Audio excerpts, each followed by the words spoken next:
Mohsin Ali YouTube দেখে চাষ করা শুরু করেছেন ফিলিপাইন জাতের আখ ব্ল্যাক সুগার কেইন। এমনকি বাণিজ্যিকভাবে চাষ করে অভাবনীয় সাফল্য পেয়েছেন তিনি।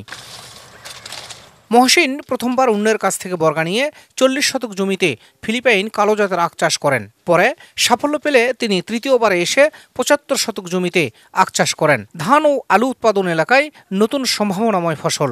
চারা সংগ্রহ করার আগে আমি বাসায় পরামর্শ নিই আমার বাবার সঙ্গে যে আমি আখ লাগাতে চাচ্ছি, আখ লাগানো যায় কিনা। তা আমার বাবা বললো যদি তোর ভালো মনে হয় সেটা কর। তখন আমার একটা ভিতর অন্যরকম কাজ করলো যে না, বাবা যখন বলছে যে তো ভালো লাগে, আমি সেই হিসাবে আমি কাজটা করছি। পাশের জেলাতে বীজ সংগ্রহ করে আনে আমি প্রথম অবস্থায় 40 শতাংশ জায়গায় আমি আখ লাগাইছিলাম। সেখান থেকে মোটামুটি ভালো যখন আমি বেনিফিট পাই, তখন থেকে আমার আগ্রহ আরও জাগে যে আমার গ্রামের আশপাশে অনেক লোকজন আছে বেকারত্ব, তাদেরকে কিছু বীজ দেই এবং আমি নিজে আরও বাড়াই। আখ চাষ দেখে প্রথমে গ্রামের অনেকে মহসিনকে নিয়ে কটু কথা বললেও এখন তার অনুপ্রেরণায় অনেক যুবক আখ চাষে স্বাবলম্বী হয়ে উঠেছেন। তৈরি হয়েছে অনেক নতুন নতুন উদ্যোক্তা। প্রথম বছর এই আখ চাষে পরিশ্রম ও খরচ হলেও 3 বছর পর্যন্ত আর তেমন কোনো পরিশ্রম ও খরচ করতে হয় না। তাই এই আখ চাষ খুবই লাভজনক। প্রথম বছরে আমি 1 লক্ষ টাকা খরচ করে প্রায় 5 লক্ষ টাকা বিক্রি করেছিলাম। দ্বিতীয় বছরে আবার কিছু জমি বাড়ে, 55 শতাংশ জমি থেকে 1.5 থেকে 2 লক্ষ টাকার মতো খরচ হয়েছিল, একটু কম। এবারে আমি প্রায় 2 লক্ষ টাকার মতো খরচে মানে হিসাব করেছি, 1.5 লক্ষ টাকা হয়ে গেছে, আর 50,000 টাকা খরচ হবে। এতে আশা করি আমি এই 75 শতক জমি থেকে প্রায় 14 থেকে 15 লাখ টাকা আশাবাদী। আগের বছর লাভ করছি মনে করেন 3 লাখ থেকে 4 লক্ষ টাকা।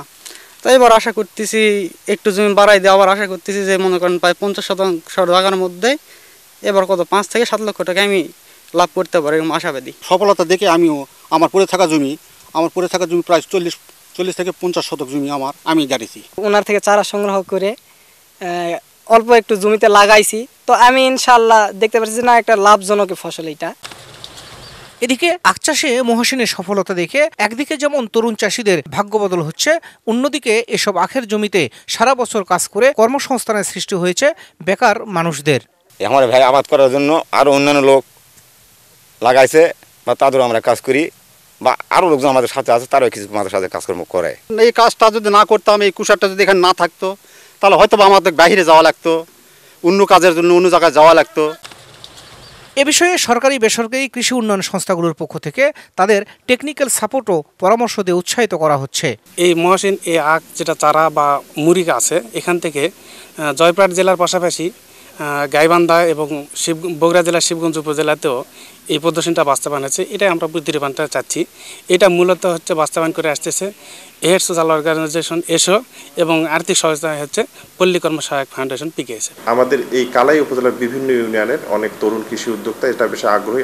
আমরা তারা যাতে এ চাষ করতে পারে এজন্য আমরা টেকনিক্যাল যে সাপোর্ট যেটা আমরা সেই সাপোর্টটা দিয়ে যাচ্ছি, এবং এটা যাতে বাংলাদেশের অন্যান্য অনেক জায়গায় যাতে ছড়িয়ে যায় সেই বিষয়ে যারাই আমাদের সাথে যোগাযোগ করতেছে তাদেরকে আমরা সংশ্লিষ্ট কৃষি উদ্যোক্তাদের আমরা আমাদের অফিস থেকে আমরা সহায়তা করে যাচ্ছি।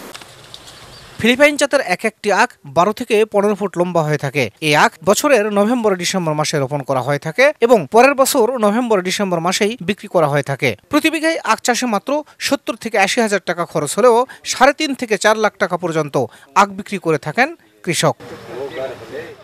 শাহিদুল ইসলাম সবুজ, সময় সংবাদ, জয়পুরহাট।